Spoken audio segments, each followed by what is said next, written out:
பெரிய ஒரு responsibility shoulder மேலே இருக்கு. She is like lost so much of weight. என்ன இந்த கேரக்டர் போய் கராட்டே எல்லாம் கற்றுக்கிட்டு எல்லாம் பண்ணியிருக்காங்க. எனக்கு அவ்வளோ சுத்தமாக தமிழ் தெரியாது. ஃபர்ஸ்ட் படமே ஊமை. அப்பா ரொம்ப சந்தோஷமாயிடுச்சுரா, இதில் டைலாக் எல்லாம் இருக்காது. ஃபர்ஸ்ட் ஆஃப் டைலாக் கொடுத்தாலே. டெபியூ டைரக்டர் உங்கள்கிட்ட கதை சொல்ல வரும்போது நீங்கள் அவங்கள பார்க்குற விதம், டெபியூ டைரக்டர்ஸ் கிட்ட ஒரு ஃபயர் இருக்கும். நம்ம வந்து ஆக்டராக இருந்து பெரிய லெவலில் சக்ஸஸ் ஆகி அதுக்கப்புறம் எல்லா படங்களும் ஃப்ளாப் ஆகிட்டு திருப்பி வந்து டைரக்ஷன் அப்படின்னு பண்ணி இருந்ததெல்லாம் செலவு பண்ணி முடியை எப்படி மெயின்டைன் பண்ணுறீங்க அப்படின்றது வந்து எனக்கு தெரிஞ்சுக்கணும்னு ஆசை சார். விக்குங்க, இது ஃப்ரண்ட் பீஸ் விக் இது பார்த்துக்கலாம் சார். இல்லை நான் நம்ப மாட்டேன் சார். கேரக்டர் பேர் அர்ஜுன், அதனால அர்ஜுன். அந்த டைரக்டர் சொன்னார், அர்ஜுன் உனக்கு நல்லா சூட்டா வர மாதிரி இருக்கு, அர்ஜுனை வச்சுக்கன்னாங்க. உங்களுக்கு அது ஓகேவா இருந்ததா? ஸ்ரீனிவாசன் பேர் இருக்கு, அசோக்னு கூப்பிடுறாங்க. ஏன் வீட்டில் இயற்கையின் தூய்மை, இல்லத்தரசிகளின் நம்பிக்கை. கயல் ஆக்ரோ ஃபுட்ஸ் தரமான மளிகை பொருட்களுக்கு இப்போதே ஆர்டர் செய்யுங்கள். சார் வணக்கம். வணக்கம் சுதர்ஷன், எப்படி இருக்கீங்க சார்? நல்லா இருக்கேன். ஸோ எனக்கு பர்சனலாக உங்களை சந்திச்சு பேசுறதுல ரொம்ப ரொம்ப ஹாப்பி. இந்த முறை பிளாஸ்ட் பற்றி பேச போகிறோம், கொஞ்சம் ஃப்ளாஷ்பேக் போக போகிறோம், சில முக்கியமான ஹைலைட்ஸ் பற்றி பேச போகிறோம். ஒரு 6-7 வருஷத்துக்கு முன்னாடி வரைக்குமே உங்களோட இம்ப்ரெசிவான இம்பாக்ட்ஃபுல்லான சப்போர்ட்டிங் கேரக்டர்ஸ்லாம் உங்களை நாங்கள் பார்த்துட்ருக்கோம். நீங்கள் லீடாக பண்ண என்டர்டைன் பண்ணதெல்லாம் அதுக்கப்புறம். பட் பேக் டு நீங்கள் லீடாக பண்ணுற ஒரு படம் அப்படிங்கும்போது நீங்கள் எவ்வளோ எக்ஸைட்டடாக இருக்கீங்க? நான் எப்பவும் எதுலேயும் எக்ஸைட்டடாகவே இல்லை. ஏன் சார்? ஐ மீன் ஒர்க் பண்ணும்போது தான் எக்ஸைட்மெண்ட் எனக்கு. ஒர்க் பண்ணும்போது இது எப்படி பண்ணலாம், அது இந்த கேரக்டரைசேஷன் எப்படி பண்ணலாம், புதுசாக இருக்க அந்த எக்ஸைட்மெண்ட் ஒர்க் பண்ணும்போது இருக்கும். ஓகே. ஐயோ முதல் படம் மாதிரி நம்ம வேலை செய்யணும். ஓகே. இதில் ரொம்ப நம்ம ஜாக்கிரதையாக நமக்கு இருக்கிற எக்ஸ்பீரியன்ஸை வச்சுக்கிட்டு இது எவ்வளோ நல்லா நம்ம பண்ண முடியும் அப்படிங்கிறதுல தான் எக்ஸைட்மெண்ட் இருக்கும் எனக்கு. ஓகே. ஸோ அதுக்கப்புறம் வந்து நம்ம கையில் இல்லை. ஏன்னா நிறைய படங்கள் நம்ம நினச்ச படங்கள் சுமாராக இருக்கும், நினச்சதெல்லாம் சூப்பராக ஓடி இருக்கு, சூப்பராக இருக்கும் இந்த படங்கிறதுல சுமாராக இருக்கு. ஸோ அந்த எக்ஸ்பீரியன்ஸ் இருக்கிறதுனால எதுக்கும் வந்து ரொம்ப எக்ஸைட் ஆகுறது இல்லை. இல்லை மக்களை தான் பார்த்து அவங்க சொல்லுவாங்க இல்லையா, அது அந்த ரிசல்ட் வந்ததுக்கு அப்புறம் தான் அது பார்க்கணும் எக்ஸைட்மெண்ட். ஏன்னா பிளாஸ்ட்கான காஸ்ட் அனௌன்ஸ்மெண்ட் எல்லாம் வரும்போது காம்பினேஷனாகவே வந்து புதுசாக இருந்துச்சு. அர்ஜுன் சார் லீடாக பண்ணுறாங்க, அபிராமம் பண்ணுறாங்க, வானவேலுக்கு அப்புறம் 2 பேரும் சேர்ந்து பண்ணுறாங்க, பிரீத்தி இருக்காங்க. இது எப்படியான படமாக இருக்கும் அப்படின்ற ஒரு எக்ஸைட்மெண்ட் இருந்தது காஸ்ட் அனௌன்ஸ்மெண்ட் பண்ணும்போதே. அப்புறம் ட்ரெய்லர்லாம் பார்க்கும்போது பர்ஃபெக்டாக ஒரு டெய்லர் மேடுன்னு வாங்கல சார், அந்த மாதிரியான ஒரு விஷயங்களாக இருந்தது. ஸ்டன்ஸ்க்கு அதிக முக்கியத்துவம் இருக்கிற மாதிரியான ஸ்கிரிப்ட் அப்படின்றது புரிஞ்சுக்க முடியுது. டைரக்டர் சுபாஷ் வந்து உங்களை அப்ரோச் பண்ணும்போது நீங்கள் எந்த மனநிலையில் கதை கேட்டீங்க? இல்லை, நார்மலாக வந்து ஒரு ஆக்ஷன் ஓரியன்ட் ஃபிலிம் கதைகள் நிறைய பேர் சொல்கிறாங்க. இதில் எனக்கு ரொம்ப வித்தியாசமாக இருந்தது என்னன்னா, ஒரு விமன் எம்பவர்மெண்ட். ஓகே. ஒரு பொண்ணுங்க அவங்க எப்படி லைஃப்பை ஹேண்டில் பண்ணுறாங்க இன்றைக்கி இருக்கிற காலகட்டத்தில். ஒரு பேரண்ட்டு அவருடைய குழந்தைங்களை, அதாவது பொண்ணுங்களை எப்படி இந்த சமுதாயத்தில் எப்படி வளர்க்கணும், எப்படி அவங்கள ப்ரிப்பேர் பண்ணணும் அப்படிங்கிற விஷயத்தெல்லாம் இந்த படத்தில் இருக்குது. ஸோ அது வந்து எனக்கு எக்ஸைட் ஆகிருந்தது. அண்டு எல்லா படத்திலும் வாங்கன்னு நான் ஃபைட்டெல்லாம் பண்ணியிருக்கேன். பட் இந்த படத்தில் இவங்க 2 பேர் பண்ணும்போது it was very nice for me to shooting ஸ்பாட்லேயே வாட்ச் பண்ணுறதுக்கு இட் வாஸ் ஃபென்டாஸ்டிக்.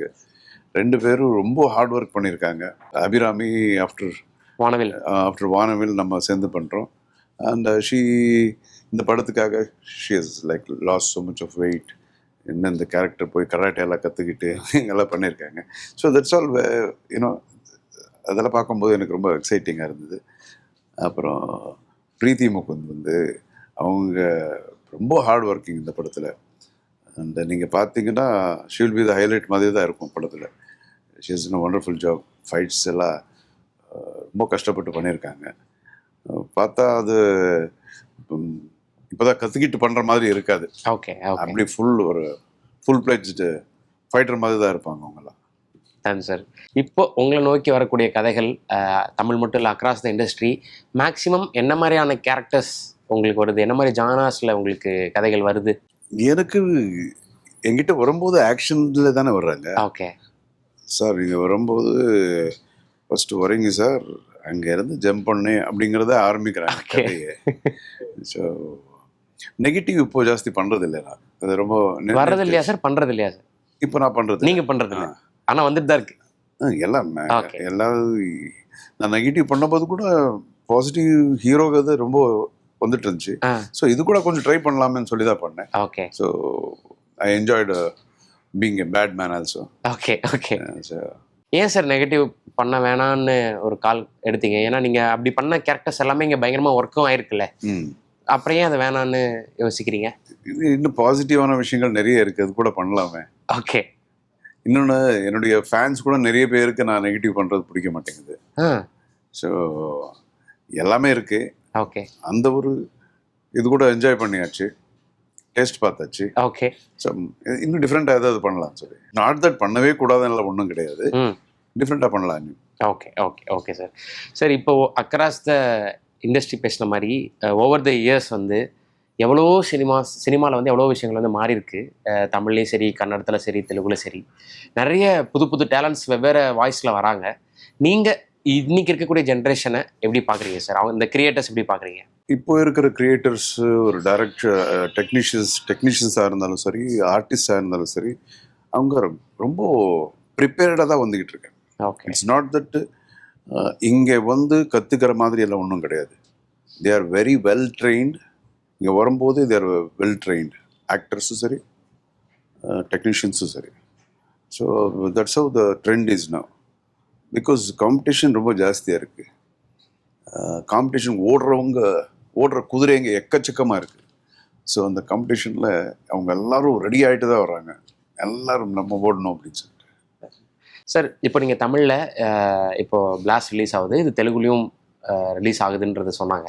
ஸோ அப்படி இருக்கும்போது ஒரு லாங்குவேஜுக்கு அடாப்ட் பண்ணுறது அப்படின்றது இருக்குல்ல சார். இப்போ வந்து எல்லா லாங்குவேஜும் படங்களும் எல்லாருமே பார்க்க ஆரம்பிக்கிறாங்க. இப்போது வேறு நாட்டு வெப்சீரிஸ்லாம் நம்ம மக்கள் வந்து என்ஜாய் பண்ணுறாங்க. பட் நீங்கள் கெரியர் ஸ்டார்ட் பண்ண டைமில் எல்லாமே சென்னையில் ஹப்பாக இருந்தாலும் ஒரு கன்னட படம், ஒரு தெலுங்கு படம், ஒரு தமிழ் படம் அப்படின்னு தான் இருந்திருக்கு. நீங்கள் அந்த டைமில் லாங்குவேஜஸ்க்கு எப்படி அடாப்ட் ஆனீங்க?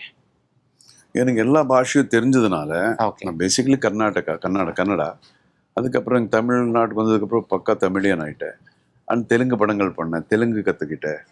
ஸோ எல்லா பாஷையும் எனக்கு அப்போவே என்னுடைய படங்கள் நிறைய படங்கள் எல்லா பாஷையிலும் ரிலீஸ் ஆகிருக்கு. Okay okay. அப்போவே it has been release in all the states.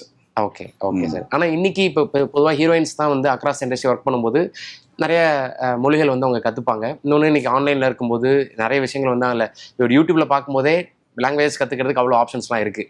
அந்த டைமில் நீங்கள் லாங்குவேஜ் கற்றுக்கிட்டேன்னு நீங்கள் ரொம்ப ஈஸியாக சொல்கிறீங்க. பட் அந்த ப்ராசஸ் ஒரு பெரிய ப்ராசஸ் இல்லையா சார்?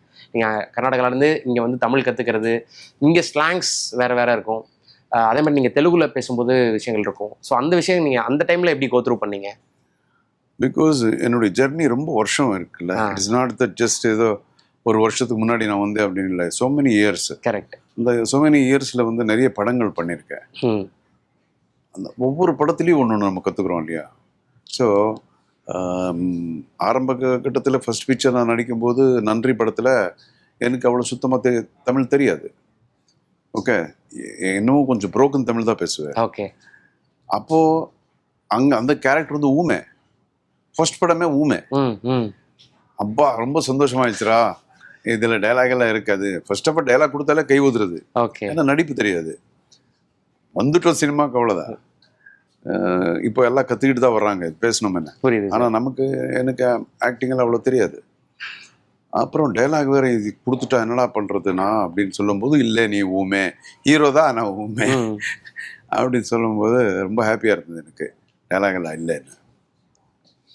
அண்ட் அந்த படம் ஒர்க் பண்ணும்போது கற்றுக்கிட்டேன். கொஞ்சம் மக்கள் கூட எல்லாம் பேசும்போது கொஞ்சம் அப்படியே கற்றுக்கிட்டு, அப்புறம் காரில் உட்காந்து போகும்போது இங்கே பார்க்குறது ரோட்டில் ஹோட்டல் சரவண பவனம் அந்த மாதிரி ஏதோ இருக்கும் இல்லையா?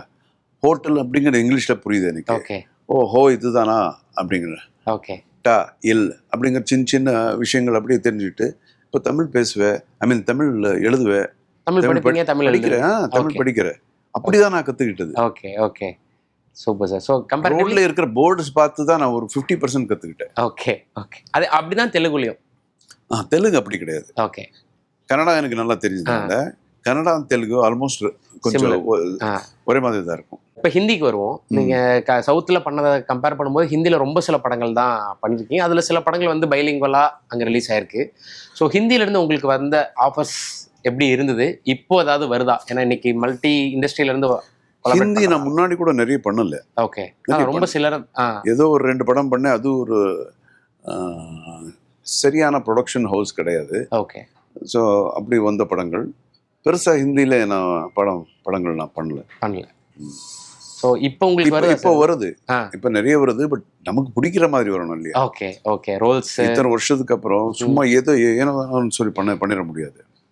அதில் நல்லது ஏன்னா ஒரு பாஷையில் பண்ணிங்கன்னா எல்லா பாஷையிலும் ரிலீஸ் ஆகும் இல்லையா? கரெக்ட். என்னெல்லாம் நம்மளால் இப்படி ஒரு கேரக்டர் பண்ணிட்டேன் சி அப்படின்னு சொல்லிடக்கூடாது, பயம். புரியுது சார். சார் இப்போ அதே மாதிரி உங்களோட கெரியரில் நிறைய டேரக்டர்ஸோட நீங்கள் அசோசியேட் பண்ணியிருக்கீங்க. குறிப்பாக தமிழில் எடுத்துக்கிட்டோன்னா நீங்கள் சீனியர் மோஸ்ட் டேரக்டர் கூட அசோசியேட் பண்ணியிருக்கீங்க. Bharathiraja sir, Mani Ratnam sir, Shankar sir அப்படியும் அசோசியேட் பண்ணியிருக்கீங்க. அவரோட இன்னும் பெரிய டேரக்டர் யார் தெரியுமா? ஸ்ரீதர் சார் கூட. ஸ்ரீதர் சாரோட. ஓகே. ஸ்ரீதர் சார் கூட குளிர்கால மேகங்கள்னு சொல்லிட்டு அது Sridhar sir direction. Sridhar sir director. Okay okay. அதெல்லாம் பெரிய ஒரு கிஃப்ட் அவங்க கூட எல்லாம் ஒர்க் பண்ணது. Thanks sir. இப்போ நீங்கள் சொல்கிற மாதிரி இப்போ நான் சங்கர் சார்ன்றது அந்த லிஸ்ட்டில் வைக்கிறேன். பட் உங்கள்கிட்ட வரும்போது அவர் டெபியூ டேரக்டராக தான் இருந்திருப்பார்.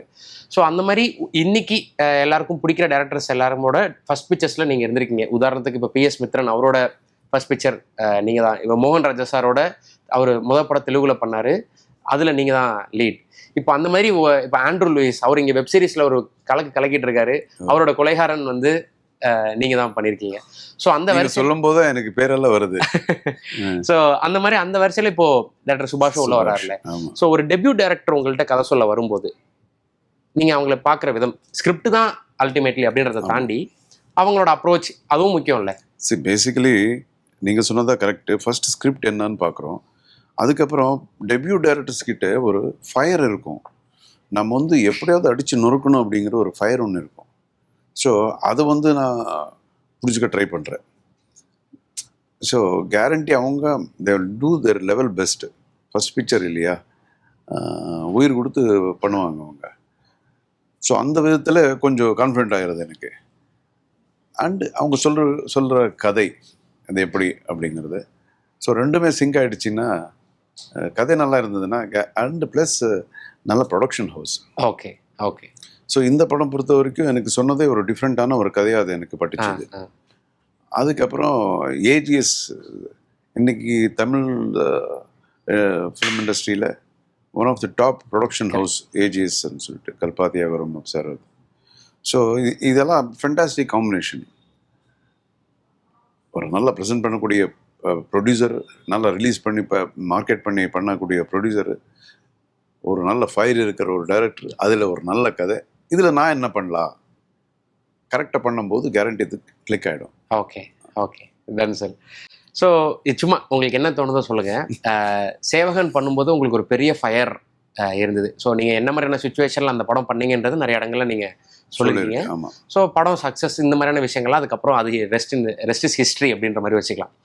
பட் நீங்கள் சொல்கிற அந்த டெபியூ டேரக்டர்ஸ் இருக்கக்கூடிய ஃபயர் நீங்கள் சொன்னீங்க இல்லையா, சேவகனில் நீங்கள் பயங்கர அதை விட 3 times 4 times நீங்கள் ஃபயராக இருந்திருப்பீங்க. நம்ம ஜெயிச்சாகணும், நம்ம யாருன்னு காட்டணும், ஃபினான்ஷியலாகவும் நம்ம ஒரு இடத்துக்கு வரணும் அப்படின்ட்டு. இப்போ எந்த செட்டில் நீங்கள் ஒர்க் பண்ணும்போது, எந்த டேரக்டரை பார்க்கும்போது சேவகனில் என்னை பார்க்குற மாதிரி இருக்குது அப்படின்னு நீங்கள் ஃபீல் பண்ணியிருக்கீங்க? இல்லை, என்னுடைய சுச்சுவேஷன் வேறையாக இருந்தது. ஓகே. நான் அதுக்கு முன்னாடி ஆக்டராக இருந்து பெரிய லெவலில் சக்ஸஸ் ஆகி, அதுக்கப்புறம் எல்லா படங்களும் ஃப்ளாப் ஆகிட்டு, திருப்பி வந்து டைரக்ஷன் அப்படின்னு பண்ணி, இருந்ததெல்லாம் செலவு பண்ணி, ஒரு பைசா ஜோபில் இல்லாமல் இருந்த ஒரு காலகட்டம். அப்போது படம் போச்சுன்னா காலி, டோட்டல் காலி. அந்த மாதிரி நான் யாருக்கும் அந்த சுச்சுவேஷன் நான் பார்க்கல. அந்த மாதிரி சுச்சுவேஷனில் நான் எந்த டைரக்டரையும் பார்க்கல. புரியுது சார். இல்லை அந்த சுச்சுவேஷனாக சொல்லுங்கள் சார். பட் செட்டில் அவ்வளோ தீயா வேலை செய்வன் குமார்ன்ற மாதிரி செட்டில் அவ்வளோ பரபரன்னு இருப்பாங்களா சார்? அந்த ஆஸ்பெக்டில் கேட்குறேன். இன்னும் எல்லா புது டைரக்டர்ஸ் எல்லாமே அப்படி தான் இருப்பாங்க. ஓகே. இப்போ சொன்னோன்னா நம்ம சுபாஷ் பார்த்தீங்கன்னா நீங்கள் சின்ன பையன் மாதிரி இருப்பார். பார்த்துருக்கீங்களா? ஆமாம் சார், பார்த்துருக்கேன். சின்ன பையன். ஒரு சில நேரத்தில் எனக்கே தெரியாது, டேரக்டர் எங்கப்பா கூப்பிடுறான்னு பக்கத்துலேயே நின்றுருப்பாங்க. ஓகே. அவ்வளோ சின்ன பையனா ஒல்லியா அப்படி இருப்பார். But he is very very like he knows what he want. So அது அந்த ஒரு என்ன சொல்லுவாங்க, பக்காவாக இப்போ ஒரு சீனியர் ஆக்டர் கூட நம்ம வந்து பண்ணிகிட்ருக்கோம் ஃபர்ஸ்ட் பிக்சரு அப்படிங்கிறதெல்லாம் ஒரு சைடு இருந்தாலும் அவங்களுக்கு என்ன வேணுமோ அது கரெக்டாக ஏன்னா அப்சர்வ் பண்ணக்கூடிய ஒரு கெப்பாசிட்டி இருக்கிற ஒரு director. Very nice working with Subash. Nice sir. So இப்போ ரீசெண்டாக நீங்கள் கவனிச்சிருப்பீங்க உங்களுடைய படங்களில் ரிதம் வந்து எல்லாருமே மறுபடியும் ரிப்பீட் வாட்சில் பார்த்துட்டு இருக்கக்கூடிய ஒரு படமாக இருக்குது. சோஷியல் மீடியா பார்க்கும்போது குறிப்பிட்ட நிறைய சீன்ஸ் வந்து கட் பண்ணி இந்த சீன் எப்படி எவ்வளோ பியூட்டிஃபுல்லாக இருக்குது, இதில் எப்படி பயங்கரமாக எழுதியிருக்காங்க, இது எப்படி சூப்பராக பர்ஃபார்ம் பண்ணியிருக்காங்கன்றத யாரும் பேசிகிட்டு இருக்காங்க. ரிதமும் அர்ஜுன் சாரும் எனக்கு ரொம்ப பிடிச்ச படம் அது. ஓகே. அந்த ஒரே ஒரு படம் தான் டிவியில் வந்து உட்காந்து பார்ப்பேன் நான். ஈவன் என்னுடைய படங்கள் கூட வேற படங்கள் நான் டைரக்ட் பண்ணதை விட ரிதம் வந்ததுன்னா உட்காந்து ஓகே கொஞ்ச நேரம் பார்க்கலாம் இது அப்படின்னு ஃபீல் கொடுக்குற ஒரு படம் தான் ரிதம். ரொம்ப பிடிச்சப்ப. அதில் கார்த்திகேயன்ற கேரக்டர் நீங்கள் பண்ணியிருப்பீங்க. ஹவு ஸ்பெஷல் ரிதம்ன்றது உங்களுக்கு ஸ்பெஷல்ன்றது புரியுது. கார்த்திகேயன் உங்களுக்கு எவ்வளோ ஸ்பெஷல்? கார்த்திகேயன் அந்த கேரக்டர்லேயே ஒரு பாசிட்டிவிட்டி இருக்கு இல்லையா? ஓகே. எவ்வளோ மென்மையான ஒரு கேரக்டர், எவ்வளோ நல்ல கேரக்டரு. இவனுக்கு இன்னும் கொஞ்சம் நல்லது நடந்திருக்கலாமே அப்படின்னு நினைக்கிற மாதிரி ஒரு கேரக்டர் தான் அது. அந்த காம்பினேஷனு ஃபாதர் மதர் இது அண்ட் மீனா எவ்வளோ நல்லா ஆக்ட் பண்ணியிருக்காங்க. ஜோதிகா கேரக்டர் எவ்வளோ நல்லா இருக்கு. ஸோ எல்லாமே டைரக்டர் ப்ரெசன்டேஷன் தான் மெயின். வசந்த் பிரமாதமாக பண்ணியிருக்காரு. ஸோ எல்லா விதத்துலேயும் it touches your heart. So அதே மாதிரி நீங்கள் ஜென்டில்மேனும் எடுத்துக்கலாம், முதல்வன் எடுத்துக்கலாம். 2 சங்கர் சார் டைரக்ட் பண்ண படம் உங்களை வச்சு. ஸோ இந்த ரெண்டுமே வந்து அர்ஜுன் சாரோட கெரியரில் எவ்வளவு பெரிய இம்பேக்டை கிரியேட் பண்ணியிருக்கு அப்படின்றத நீங்கள் சொல்லுங்கள் சார். ரெண்டு படமுமே 2 பெரிய, இப்போது என்னுடைய கரியர் அப்படிங்கிற ஒரு வீடு இருக்கு இல்லையா, அந்த வீட்டில் ஒரு 5 தூணுன்னா இந்த 2 கூட 2 தூணு மெயின் தூணு. Super sir. ஆனால் இப்போ எங்கள் ஜென்ரேஷனுக்கு இப்போ முதல்வன் வந்து ஃபர்ஸ்ட் ரஜினி சாருக்கு சொல்லப்பட்டது, அப்புறம் விஜய் சாருக்கு சொல்லப்பட்டது, இந்த மாதிரி இதெல்லாம் நாங்கள் காசிப்பாக கேள்விப்பட்டது. அப்புறம் 2 பேரும் பண்ணல, அப்புறம் அர்ஜுன் சாருக்கு வந்தது. காசிப்பெல்லாம் இல்லை, உண்மைதான். முதல்வன் எல்லாம் ரஜினி சார் எல்லாம் கேட்டுதான் அப்புறம் என்கிட்ட வந்திருக்கு. அதுதான் சார், அப்படிலாம் நாங்கள் கேள்விப்பட்டோம்ல. இப்போ ஒருவேளை முதல்வன் படம் இன்னைக்கு தமிழ்நாடு சுச்சுவேஷனுக்கு ரொம்ப ஆப்டா ஒரு விஷயமா இருக்கு. இப்போ முதல்வன் படம் நீங்கள் உங்களுக்கு கேட்டுட்டு, இல்லை நீங்கள் சப்போஸ் உங்களுக்கு டேட் இல்லை அப்படின்றனால நீங்கள் அதை பண்ணாமல் விட்டுருந்தீங்கன்னா நிச்சயம் மிஸ் பண்ணியிருந்திருப்பீங்களா? இல்லை சரி ஓகே நிச்சயமாக மிஸ் பண்ணியிருந்திருப்பேன். ஓகே, 100% மிஸ் பண்ணியிருந்திருப்பேன். Because it's very nice picture, very positive movie. அந்த மாதிரியெல்லாம் அடிக்கடி வராது அந்த மாதிரி கதையெல்லாம். நம்மளே மறுபடியும் பண்ணணுன்னாலோ அவ்வளோ ஈஸியாக வந்துடாது. அந்த மாதிரி கேரக்டர்ஸ் எல்லாம் கிடைக்காது. தான் சார். இன்னொன்று, அந்த படத்தில் இருக்கக்கூடிய நிறைய ஸ்க்ரீன்ஷாட்ஸ் எடுத்து இன்றைக்கி தமிழ்நாட்டில் நடக்கக்கூடிய விஷயத்தை எடுத்து கம்பேர் பண்ணி நிறைய மீமெல்லாம் வருது. நீங்கள் விஜய் சாரை மீட் பண்ணும்போது கூட முதல்வன்ற இது வந்து அந்த சாங்கோட தான் இருந்தது. ஸோ இதெல்லாம் பார்க்கும்போது உங்களுக்கு எப்படி இருக்கு? நல்லா இருக்கு, நல்லா இருக்கு பார்க்கும்போது. ஏன்னா ஒரு கூட்டத்துக்கு நடுவில் நீங்கள் அப்படி கையை தூக்கி பேசுறது வந்து அது ஒரு ட்ரேட்மார்க்கான ஃப்ரேம். அது இன்னொரு வீடியோ கூட நிறைய பேர் எனக்கே அனுப்புகிறாங்க. இந்த லியோல வந்து போட்டோ தூக்கிட்டு அப்படி இது பண்றேன்னு. ஆமா, அது மிஸ்டர் விஜய். ஆமா, இப்போ நம்ம சிஎம் விஜய் அவருடைய போட்டோ அந்த படத்துல தூக்குறாரு. ஆமா ஆமா, அதே மீம்ஸா பண்ணி போடுறாங்க, நிறைய பேர் போடுறாங்க. மீட் பண்ணி என்ன சார் சொன்னீங்க சார்? என்ன சொன்னேன், ரொம்ப பெருமையா இருக்கு. நம்ம சினிமா ஃப்ரெட்டர்னிட்டில இருந்து இன்னொருத்தர் வந்து இப்படி ஒரு இது ஒரு சாதனை தான். ஃபர்ஸ்ட் டைம் ஒரு எலெக்ஷன் சொல்லி வந்து சிஎம் ஆனது அப்படிங்கிறது மிகப்பெரிய ஒரு சாதனை. அண்டு கடவுள் அவருக்கு பெரிய ஸ்ட்ரென்த்து கொடுக்கணும். பிகாஸ் பெரிய ஒரு ரெஸ்பான்சிபிலிட்டி ஷோல்டர் மேலே இருக்கு இப்போ, புது ரெஸ்பான்சிபிலிட்டி. ஸோ அதுதான் விஷ் பண்ண, வேறு என்ன பண்ண முடியும் சார். ஓகே, ஸோ எல்லாருமே உங்கள்கிட்ட கேட்குற ஒரு விஷயம்னா ஃபிட்னஸ்ன்ற ஒரு விஷயம் எப்படி மெயின்டைன் பண்ணுறீங்க அப்படின்றது. ஆனால் எனக்கு என்ன, அதுக்கு நிறைய இடங்கள் நீங்கள் பதில் சொல்லியிருக்கீங்க. என்ன மாதிரியான ஃபுட் எடுத்துக்கிறேன், ஒர்க் அவுட்டு, இதை மாதிரி விஷயங்கள், ஒரு ஹிப் சைஸை எவ்வளோ நான் மெயின்டைன் பண்ணிட்டு இருக்கேன் இவ்வளோ வருஷம் அப்படின்றதெல்லாம் நீங்கள் வரைக்கும் நீங்கள் சொல்லியிருக்கீங்க. எனக்கு என்னென்னா முடியை எப்படி மெயின்டைன் பண்ணுறீங்க அப்படின்றது வந்து எனக்கு தெரிஞ்சுக்கணும்னு ஆசை சார். விக்குங்க, இது ஃப்ரண்ட் பீஸ் விக். இது சார் நான் நம்ப மாட்டேன் சார். அரே இங்கே பாருங்க, நான் இப்போ பண்ணி கட்டுறேன் பாருங்க, பார்த்துங்களா சார்? இல்லை நான் நம்ப மாட்டேன் சார். இது ஃபர்ஸ்ட் இது பாருங்க. அது சார் சார் அவ்வளோ ஒரிஜினலா இருக்கு சார். ஒரிஜினல் விருது நீங்க இதுவா சொல்றீங்க? இல்லைங்க, இதெல்லாம் விக்குது. அப்படியா? இல்ல சார். தெரியாதுங்க. எங்க அப்பாவுக்கு production, my father is the producer இல்லையா, இல்ல சார். அவருக்கு முடி இப்படி இருந்தது, ம். அதனாலதான் எனக்கு அப்படி. நான் ஒன்றும் பெருசா இல்ல சார், அது மெயின்டைன். புரியுது சார். என்னன்னா இப்போ ஓவர் த இயர்ஸ் வந்து நீங்க நிறைய ஊருக்கு போறீங்க, என்ன நிறைய ப்ராடக்ட்ஸ் என்னதான் இருந்தாலுங்க அது வந்து ஜெனட்டிக்கலி எங்க அப்பாவுக்கு நல்லா இருந்தது. நான் ஒன்றும் பெருசா மெயின்டைன் பண்ணிட்டு எதுவுமே பண்றது இல்லை. நான் எந்த ஆயில் போடுறதுல ஒன்றும் இல்லை. எந்த ஊருக்கு போனால் எந்த தண்ணி இருக்கோ அதிலேயே குளிக்கிறது, அதிலேயே துடைச்சிக்கிறது, சும்மா அப்படி பண்ணிட்டு வா ஷூட்டிங் போகலாம் அப்படின்னு பண்றது. இவ்வளோதான் நம்ம பண்றோம். அர்ஜுன் சாரோட ட்ரேட்மார்க்னாலே இப்படி முடிய ஃபர்ஸ்ட் இது பண்ணிட்டு தான் டயலாக் பேசணும், ஃபைட் பண்ணணும், அந்த மாதிரி விஷயங்கள்லாம் இருக்குல்ல. ஸோ அப்படி இருக்கும்போது அது தெரியாம போறது ஹேண்ட் அப்படி, அதுக்காக பண்ணணும் அப்படின்னு ஒன்றும் இல்லை. தெரியாம முடி அப்படி பண்ணி பழக்கம் ஆயிடுச்சு. அவ்வளோ. ஸோ அப்போ நீங்க எதுவுமே மெயின்டைன் பண்றது இல்லையா சார்? எதுவுமே பண்றது. சார் நீங்க ஏதோ ஒரு ரகசியம் வச்சிருப்பீங்க. ரகசியம் இருந்தா மக்களுக்கு சொல்றதுக்கு அதுல என்ன இருக்கு, இதுல என்ன ரகசியம்? ஓகே. உங்களை பத்தி தேடிட்டு இருக்கும்போது இப்போ ஸ்க்ரீன் நேம் தான் அர்ஜுன் அப்படின்றது வந்து ஆன்லைன்ல இருக்கு, அதுதான் உண்மையா? ஆமா, ஒரிஜினல் நேம் வந்து ஸ்ரீனிவாஸ்ன்றது. ஸ்ரீனிவாஸ். ஸோ ஸ்ரீனிவாசன்ற பேர் ஸ்ரீனிவாஸ் இருக்கு. காலேஜ் அண்ட் ஸ்கூல்ல வந்து அசோக் என்னுடைய பேரு. ஸோ என் ஃப்ரெண்ட்ஸ் எல்லாம் அசோக் தான் கூப்பிடுவாங்க. ஓகே. அப்புறம் எப்படி சார் இப்படி கன்வெர்ட் ஆச்சு? முதல் படத்துல கேரக்டர் பேர் அர்ஜுன். உங்க கேரக்டர் பேர் அர்ஜுன், அதனால அர்ஜுன். அந்த டைரக்டர் சொன்னார், அர்ஜுன் உனக்கு நல்லா சூட்டா வர மாதிரி இருக்கு, அர்ஜுனை வச்சுக்கன்னாங்க. ஓகே, சரி வச்சு விடுங்க, வச்சுட்டாங்க. உங்களுக்கு அது ஓகேவா இருந்ததா? ஸ்ரீனிவாசன் பேர் இருக்கு, அசோக்னு கூப்பிடுறாங்க. ஏன் வீட்டுல எல்லாம் சீன் வந்தா கூப்பிடுறாங்க, அப்ப திரும்பி பாக்குறது ஓகே என்னடா அசோக் அப்படின்னு அப்ப பார்க்க வேண்டியது. ஆரம்பத்துல புரியல, யாராவது அர்ஜுன் சொன்னா வேற யாரையும் கூப்பிடுறாங்க அப்படின்னு நினைப்பேன். ஓகே. அதுக்கப்புறம் நான் தான் அர்ஜுன். இப்போ கர்நாடகா இண்டஸ்ட்ரியை பத்தி இந்தியன் சினிமாவே பேசிட்டு இருக்கு. நீங்க குறிப்பா ஒரு கேஜிஎஃப் மாதிரியான ஒரு படம் வந்து எக்கனாமிக்கலாக, ஃபினான்ஷியலாக, கமர்ஷியலாக ஒரு பெரிய சக்ஸஸ் கொடுத்தது அப்படின்றது ஒரு பக்கம் இருந்தாலும், இன்னொரு பக்கம் காந்தாரா மாதிரி ரிஷப் ஷெட்டி, ராஜ்பி ஷெட்டி, ரக்ஷித் ஷெட்டி இவங்களோட என்ட்ரி வந்து கர்நாடக சினிமாவை அடுத்த கட்டத்துக்கு எடுத்துகிட்டு போயிருக்கு, ஹேமந்த் அப்படின்றதெல்லாம் சொல்கிறாங்க. ஸோ அதை பற்றி உங்களுடைய நல்ல விஷயம் தானுங்க. எந்த ஒரு இண்டஸ்ட்ரியாக இருந்தாலும், வெதர் இட்ஸ் கன்னடா, தெலுங்கு, தமிழ், எல்லாம் நம்ம இண்டஸ்ட்ரி தானே. ஸோ எந்த இண்டஸ்ட்ரி இதாக இருந்தாலும் இன்னைக்கு வர்ற ஜென்ரேஷன் அது இன்னொரு இடத்துக்கு கொண்டு போகிறாங்க அப்படின்னா அது நல்ல விஷயம். Okay. It is like totally ஒரு இந்தியன் சினிமா அப்படின்னு மாதிரி ஆகிடும்ல. ஒரு இந்தியன் சினிமா இது இப்படி பார்ட் 2 ஹாலிவுட் ஃபிலிம்ஸ் மாதிரி ஒன்று பண்ணிக்கிட்டு இருக்காங்க அப்படின்னா பெருமையாக இருக்குது இவங்களெல்லாம் பார்க்கும்போது. ஓகே சார், நீங்கள் ரீசெண்டாக பார்த்து உங்களை இம்ப்ரெஸ் பண்ண ஒரு படமோ இல்லை ஒரு டைரக்டரோ இல்லை ஆக்டரோ யாராவது இருக்காங்களா? இந்த அக்ராஸ் இண்டஸ்ட்ரி எதுனாலும் ஓகே.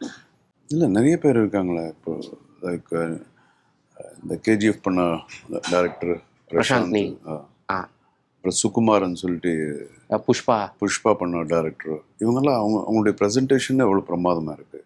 நிறைய நம்ம தமிழ்லேயும் நிறைய படங்கள் நல்ல டிஃப்ரெண்ட் பிக்சர்ஸ், சின்ன படமாக இருந்தாலும் நிறைய படங்கள், நல்ல படங்கள் வந்துட்டுருக்கு. மலையாளத்துலேயும் அப்படி தானே ஸ்டோரி டெல்லிங்கை மலையாளத்தில் டிஃப்ரெண்ட்டாக பண்ணிட்டு, ஓகே, வே ஆஃப் டெல்லிங்கு புதுசாக இருக்குது. Okay okay. அப்டேட்னு சொன்னேனே, அதுதான் இது இந்த படங்களை பார்க்கும்போது நான் இருந்தால் இப்படி எழுதியிருப்பேன் நானா? இல்லை. So that means you have to get updated. Okay, இதுதான் ட்ரெண்ட் இன்னைக்கு. புரியுது சார். துரந்தர் பண்ண ஒரு டைரக்டர் இருக்காருல்ல, ஆமாம் சார், அந்த டைரக்டர் கூட ஒர்க் பண்ணணும்னு ரொம்ப நாளுக்கு அப்புறம் எனக்கு I felt I want to work with this director. Why sir? Dhurandhar பெரிய சக்சஸ். பிகாஸ் அதில் வந்து என்னுடைய ஒரு இது இருக்கு. ஓகே. ஒரு நாட்டுப்பற்று இருக்கு. அது வந்து வேற விதமா சொல்றாங்க. ஓகே. கான்டெம்பரரியா சொல்றாங்க, அத்தன்டிக்கா சொல்றாங்க. சூப்பரா இருந்தது. 2 பார்ட்டும் பார்த்துட்டீங்களா சார்? ரன்வீர் சிங் எப்படி பண்ணியிருந்தாரு? பிரமாதமா பண்ணியிருக்காரு. Okay okay okay sir. Maddy sir அதில் பண்ணியிருப்பாரு, சூப்பரான ஒரு. அவர் கூட சூப்பர் கேரக்டர். அவர் பண்ண character hero character actually. Correct. Ajith. Okay. Is Indian hero அவர். புரியுது சார். ஆமாம். எந்த ஸ்டன் மாஸ்டர் சார் உங்களுக்கு ரொம்ப ஃபேவரட் அண்ட் இன்ஸ்பிரேஷன்? எந்த ஸ்டண்ட் மாஸ்டர்? நிறைய பேர் ஒர்க் பண்ணிருக்கோம். நிறைய பேரோட ஒர்க் பண்ணியிருப்பீங்க. நிறைய பேர் ஒர்க் பண்ணியிருக்கோம். எல்லாரும் ஒரு சில பேர் டேக்கிங்ஸில் பிரமாதமாக பண்ணுறாங்க, சில பேர் கம்போசிங்கில் சூப்பராக இருக்கும், சில பேர் கோஆர்டினேஷனில் ரொம்ப நல்லா இருக்கும். ஸோ எல்லாம் டிஃப்ரெண்ட்டாக கேட்டகரிஸ் இருக்கிறாங்க. Basically I love all stunt டீமே எனக்கு ரொம்ப பிடிக்கும். த ஹோல் ஆஃப் சினிமா மேக்கிங்கில் ஸ்டண்ட் குரூப் தான் எனக்கு ரொம்ப number 1. Super, nice sir, nice sir. Thank you so much for our time. Blast மிகப்பெரிய அளவில் சக்ஸஸ் ஆகிறதுக்கு வாழ்த்துக்கள். லாஸ்ட் பண்ணிடலாம்.